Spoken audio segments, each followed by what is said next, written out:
चलिए आज कुछ अलग ट्राई करते हैं। दोस्तों, मैंने अपने चैनल पर हॉरर थ्रिलर वीडियोस तो बहुत सारी बनाई हैं, बट आज की ये वीडियो कुछ खास होने वाली है, क्योंकि इस वीडियो में मैं आपके साथ शेयर करना चाहता हूँ अपनी एक स्टोरी। मतलब मेरी पर्सनल नहीं, मतलब इस स्टोरी को मैंने ही लिखा है। एंड क्योंकि हमने अभी 1000 सब्सक्राइबर्स हिट किए हैं, तो इस खुशी में मैं आपके साथ अपनी ये स्टोरी शेयर करना चाहता हूँ।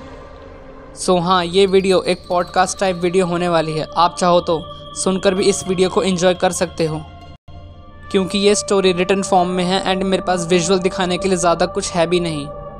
एंड दोस्तों, इस स्टोरी का नाम है कीसारागी स्टेशन। जी हाँ, मैं जानता हूँ आपने इसके ऊपर पहले भी कई वीडियोस देखी होंगी दूसरे यूट्यूबर्स की, बट मैंने बस थीम कॉपी किया है। बाकी स्टोरी और कैरेक्टर्स और जितने भी सारे प्लॉट ट्विस्ट हैं वो सारे मेरे हैं। अगर आपको यकीन नहीं हो रहा है तो मैंने PDF का लिंक नीचे डिस्क्रिप्शन में दिया है, आप चाहो तो वहाँ पर जाकर मेरी स्टोरी रिटन फॉर्म में पढ़ सकते हो। बट फिलहाल मैं इस वीडियो में आपको एक इंटरेस्टिंग वे में अपनी स्टोरी बताने वाला हूँ, जिसे मैंने लिखा है विद ग्रेट साउंड इफ़ेक्ट्स। तो बिना ज़्यादा टाइम वेस्ट ना करते हुए चलिए मैं आपको बताता हूँ स्टोरी।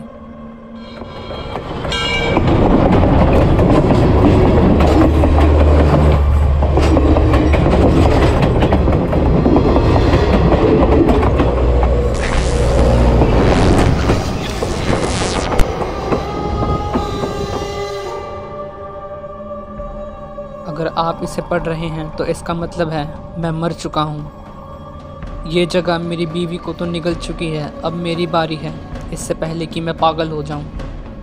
मैं चाहता हूँ कि आप सब लोग जानें कि मेरे साथ और मेरी बीवी के साथ क्या हुआ है, और हालातों को देखकर लगता है कि मैं ज़्यादा देर तक ज़िंदा नहीं बचूँगा, क्योंकि ये बर्दाश्त ना होने वाला दर्द जो कि मेरे सर में घर कर चुका है, और भूख और थकान मुझे और तोड़ रही है।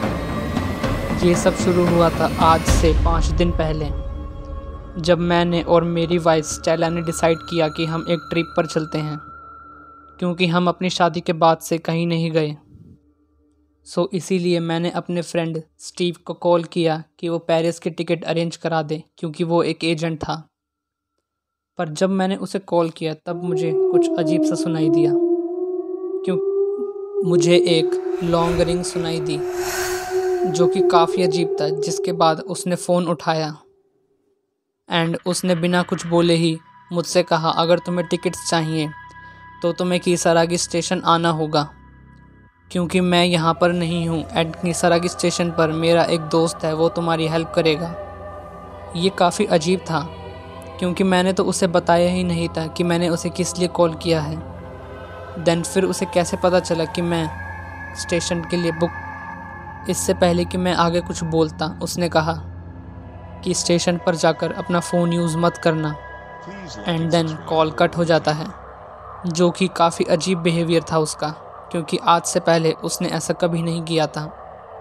बट स्टिल मैंने और मेरी वाइफ ने डिसाइड किया कि हम लोग कीसारागी स्टेशन जाएंगे अपनी टिकट्स लेने के लिए, एंड देन उसके बाद एयरपोर्ट। बट ट्रेन स्टेशन पहुंचकर हमें पता चला कि इस तरह का तो कोई स्टेशन एग्जिस्ट ही नहीं करता। मैंने स्टीव को फिर से कॉल किया और उसने कहा कि बस तुम ट्रेन पर बैठ जाओ, और जो लास्ट स्टेशन आएगा वो हमेशा कीसारागी स्टेशन होता है। मुझे लगा वो क्या मजाक कर रहा है, एंड गुस्से में आकर मैंने कॉल को कट कर दिया।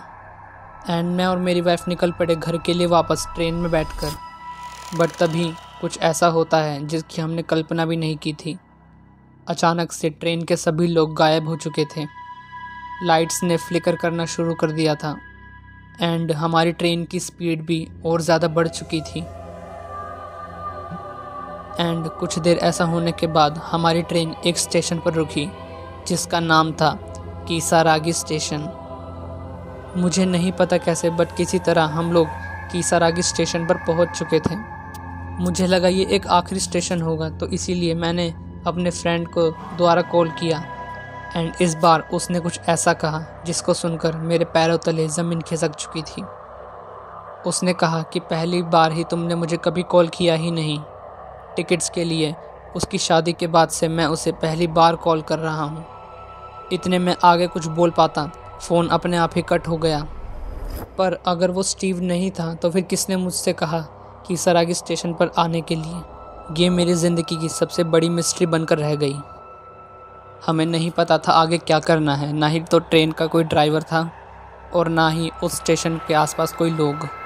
चारों तरफ गहरा अंधेरा था, आसपास पहाड़ थे एंड स्टेशन पर बस 1-2 लाइट्स ही जल रही थी। और वहाँ का वातावरण काफ़ी ज़्यादा ठंडा था, जबकि जुलाई का महीना था। काफ़ी समय तक हमने इंतज़ार करने के बाद हमने डिसाइड किया कि हम ट्रैक्स को फॉलो करके पिछले वाले स्टेशन पर चले जाते हैं। काफ़ी समय तक हमने इंतज़ार करने के बाद डिसाइड किया कि हम ट्रैक्स को फॉलो करके पिछले वाले स्टेशन पर चले जाते हैं ताकि वहाँ से अपने घर जा सकें। मैंने अपनी बीवी का हाथ पकड़ा एंड ट्रैक्स को फॉलो करना शुरू कर दिया। बट तभी हमें पीछे से किसी के बोलने की आवाज़ सुनाई दी, जो कि हमसे कह रहा था कि ट्रैक्स पर मत चलो। हमने पीछे मुड़कर देखा तो वो वहाँ एक बूढ़ा आदमी खड़ा था, जिसका चेहरा मुरझाया हुआ था और एक ही टांग थी। हमने जैसे ही उसे आवाज़ दी, वो एक कोहरे में जाकर गायब हो गया।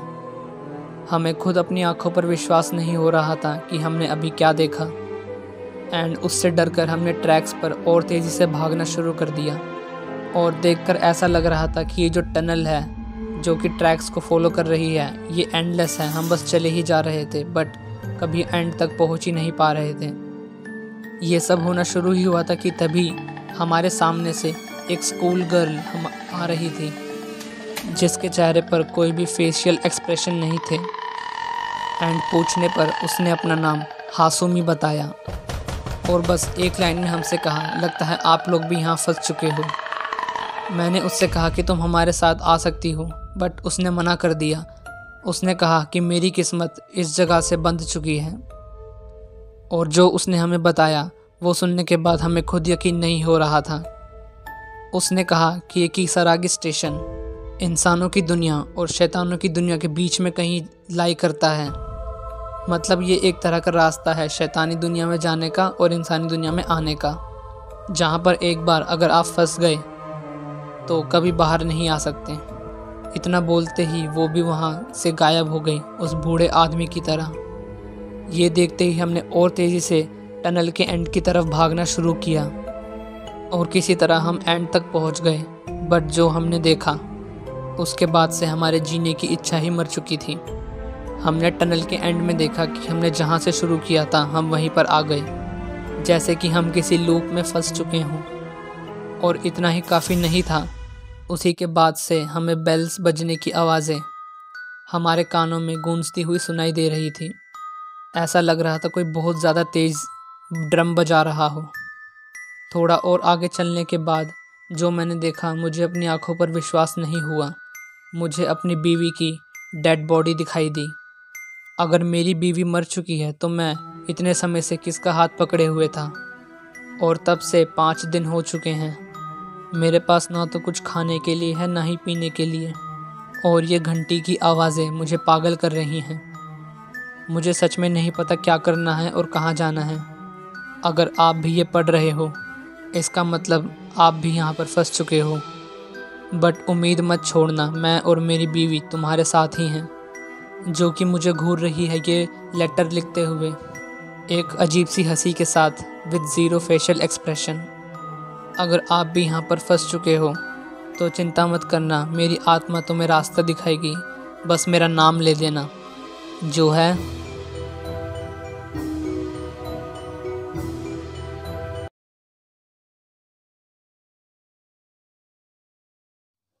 दोस्तों, यही थी मेरी कहानी जो मैंने लिखी थी।